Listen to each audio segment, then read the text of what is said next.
दोस्तों,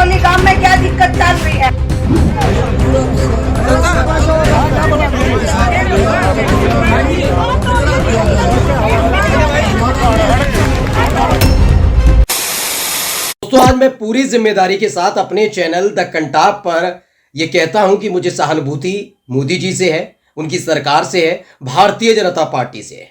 आप कहेंगे ऐसा क्यों? क्योंकि भाई जो हालात इस वक्त बीजेपी के प्रत्याशियों के बने हुए हैं वो वाकई बहुत बुरे हैं। मतलब हालत यह है कि जहां जहां बीजेपी के प्रत्याशियों का काफिला निकल रहा है वहां लाठी, डंडे, पत्थर, लात, घूंसे बरसाए जा रहे हैं। मतलब उनकी कोई बात सुनना ही नहीं चाह रहा। सोचिए, ये वो प्रत्याशी हुआ करते थे जो 2014 या 2019 में जब निकलते थे तो भीड़ इनके पीछे हुआ करती थी। चाहे किसी भी पार्टी का नेता हो, वो खड़े होकर जब इनके प्रत्याशियों के लिए बीजेपी के नेताओं के खिलाफ बोलता था तो जनता उनका पक्ष लेती थी कि नहीं, ये तो हो ही नहीं सकता, मोदी है तो मुमकिन है। और अब हालत ये हो गई है कि बीजेपी के प्रत्याशियों को छोड़िए, बीजेपी का झंडा तक देखना लोग पसंद नहीं कर रहे हैं। हालत यह है कि पंजाब और हरियाणा में तो बीजेपी प्रत्याशी हो जाना ही ऐसा लग रहा है बहुत बड़ा गुनाह हो गया है। मैं क्यों कह रहा हूं?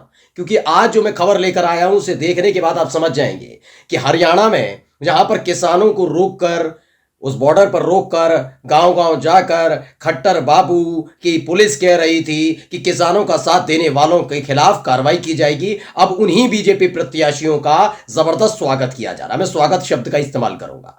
आज मैं एक एक खबर आपको दिखाने जा रहा हूं। नमस्कार, मैं हूं प्राज्वल गौतम और आप देख रहे हैं द कंटाप। वैसे मैं कहता हूं कि आप जो कहें मानना पड़ेगा। 400 पार कहें 400 पार, 450 के 450, 500 के 500, जैसा कि नीतीश कुमार ने कह दिया था 4000 पार हम वो भी मान। क्योंकि भाई जुबान दी है, मुंह में हलक में जुबान है तो कुछ भी बोलिए। आपने बोला नहीं था पिछली बार 2014 में कि 15 लाख रुपए बांटे जाएंगे, मैं इसे 15 लाख वाला वही बात 400 पार वाला मान रहा हूं। उस वक्त आपने जुमला दिया था, इस बार आपके इस दावे को जनता जुमला साबित करने पर तुली हुई है। आपको दिखाने जा रहा हूं, रोहतक से बीजेपी के प्रत्याशी अरविंद शर्मा, वो बड़े रौला के साथ निकले थे। उन्हें पूरा भरोसा था कि जगह जगह विरोध हो रहा है, होने दीजिए, मेरा विरोध कोई नहीं कर पाएगा, और इसी उम्मीद के साथ पहुंच गए थे गांव। पहले आपको मैं दिखाने जा रहा हूं कि गांव के जैसे ही दरवाजे तक पहुंचे, यूं कहा जाए जैसे ही गांव में एंटर करने वाले थे वहां लोगों ने उन्हें घेर लिया और किस तरह से उनका विरोध हुआ है पहले वीडियो।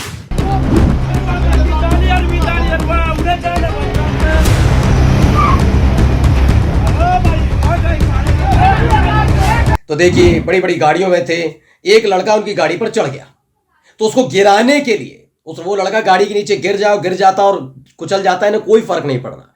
ये बीजेपी के प्रत्याशियों का हालत है, बीजेपी के नेताओं की।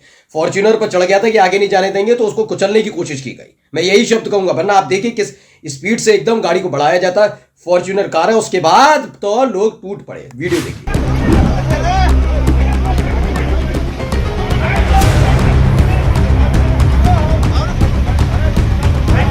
तो देखिए, दूसरी वीडियो भी मैं आपको इसमें दिखाई देता हूं। किसी भी कीमत पर लोग जाने नहीं दे रहे हैं। वहां बड़ी बड़ी गाड़ियां, ये पूरा काफिला पहुंचा था। उम्मीद तो थी कि स्वागत होगा, बड़ा भव्य स्वागत कर दिया जनता ने।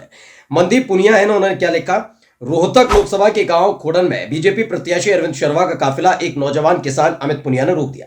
अमित पुनिया अरविंद शर्मा से एमएसपी गारंटी कानून पर सवाल पूछना चाहता था।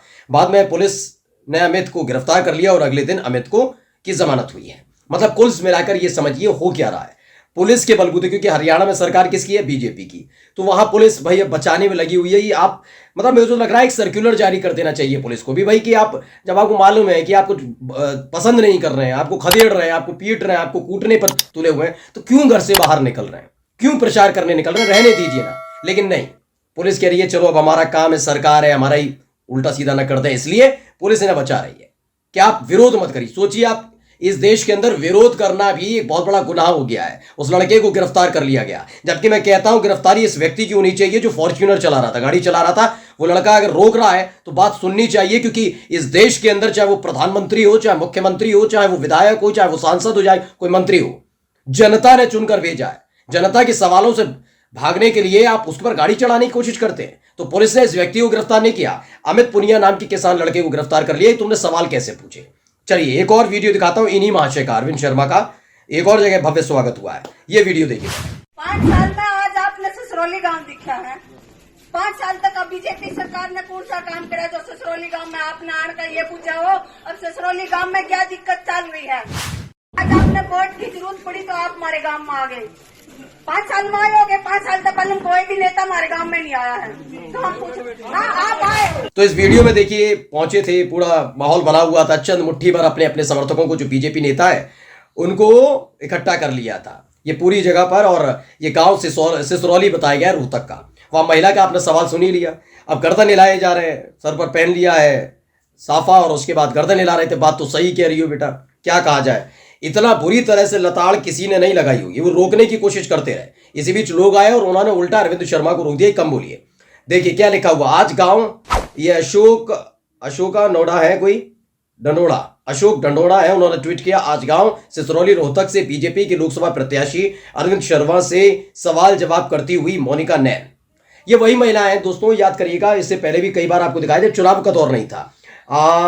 ये ऐसी ही महिलाएं जब मनोहर लाल खट्टर से सवाल पूछने जाती थी तो वो व्यक्ति महिलाओं का कितना सम्मान करता था ये साबित हो गया था। हो सकता करता था कह रहा हूं तो लोग कहें कैसे कह रहे हो, क्योंकि आजकल राहुल गांधी जब मोदी जी के लिए कह रहे हैं ना तू तड़ा के, तो कहते बदतमीज है राहुल गांधी, वो तू तड़ा करके बात करते हैं। लेकिन मोदी जी को पूरी वो है कि कांग्रेस की विधवा कहेंगे, 50 करोड़ की गर्लफ्रेंड कहेंगे, ये बहुत संस्कारी शब्द हैं। रमेश बिधूड़ी ने जिस तरीके से शब्दावली का इस्तेमाल दानिश अली के लिए किया था वो संस्कारी शब्द हैं, संवैधानिक शब्द हैं। मोदी जी जो झूठ फैला रहे हैं हिंदू मुसलमान के बीच का खेल करने के लिए, वो संवैधानिक है। लेकिन किसी के लिए तो जो कर्म जैसे करोगे वैसे ही शब्दावली का इस्तेमाल किया जाएगा, तो इसीलिए मैं वही शब्दावली का इस्तेमाल कर रहा हूं।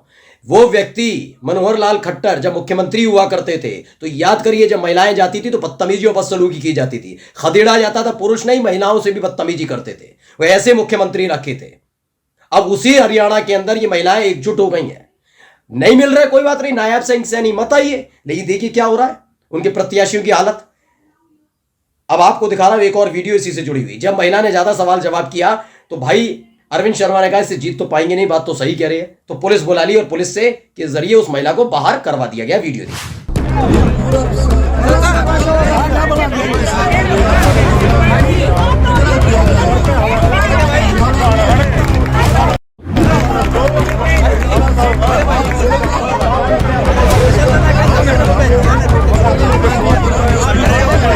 तो रमनदीप सिंह मान है, उन्होंने लिखा आज गांव सिसरौली रोहतक में मोनिका नैन ने बीजेपी के लोकसभा प्रत्याशी अरविंद शर्मा से सवाल पूछे। सवालों के जवाब तो नहीं थे और क्या करते, अंत में पुलिस आगे कर दी गई। और यह हालत हर जगह हो रही है। हरियाणा में तो एक अशोक तंवर ने तो भाई इतिहास रच दिया है। मतलब उनके बैनर पोस्टर तो फाड़े जा रहे हैं, वो जहां नजर आते हैं उनकी गाड़ी पर कूद पड़ते हैं लोग। कहा जा रहा है किसान है, आप कुछ भी कहिए, क्योंकि भाई मैं तो बार बार कह रहा हूं कि पंजाब का किसान अगर बीजेपी प्रत्याशी का विरोध कर रहा है तो कहा जा रहा है यह आम आदमी पार्टी करा रही है, और हरियाणा के अंदर हो रहा है तो चुप्पी साध कर बैठे हैं। बताइए ना हरियाणा के अंदर कौन करवा रहा है? नायब सिंह सैनी बीजेपी के नेता करवा रहे हैं बीजेपी प्रत्याशियों का? नहीं ना, तो कोई सरकार नहीं करा रही है। ये भ्रम जो पाल रखा है ना, इसी भ्रम ने बेड़ा गर्क कर दिया इन लोगों का। ये भ्रम इन्होंने कैसे कैसे पाला मैं बताता हूं। किसान आंदोलन करे, प्रदर्शन करे तो मोदी के खिलाफ विपक्ष ने खड़ा किया है, पाकिस्तान ने खड़ा किया है, चीन ने खड़ा किया है, खालिस्तानी है, किसान सारे खालिस्तानी है। ये हरकतें करवाई गई। अगर क्षत्रिय समाज जो उनका खुद का वोटर है वो खड़ा हो जाए तो क्या कहा जाएगा? ये सारा का सारा खेल जबरदस्ती कराया जा रहा है, कोई गुस्सा नहीं है क्षत्रिय समाज का कोई व्यक्ति, मतलब आप सुनेंगे नहीं, उसे दूसरी तरफ डाइवर्ट करके अपनी साख बचाने की कोशिश करेंगे। फर्जी आईडी बनवा देंगे सोशल मीडिया पर और कहेंगे देखिए हमारे साथ ठाकुर है तो सही। पहले फेज में हवा टाइट हो गई तो हिंदू मुसलमान पर उतरा है मोदी जी, और अब देखिए ना जो जमीन पर है वो दिख रहा है भाई।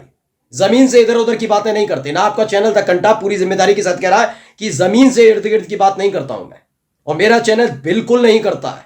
हम सबूत के साथ दिखा रहे हैं कि घेरे जा रहे हैं, घेरे नहीं कूटे जा रहे हैं, इन्हें तब भी शर्म नहीं आ रही। दूसरे राज्य में विरोध हो जाएगा तो वहां की सरकारें लोगों को भड़का रही हैं। आपकी अपनी पार्टी शासित राज्य में आपकी प्रत्याशियों की बेड़ा कर किया जा रहा, कूटा जा रहा है, तो उसके लिए क्या जवाब है? ऐसे ही होगा भैया 400 पार। नमस्कार।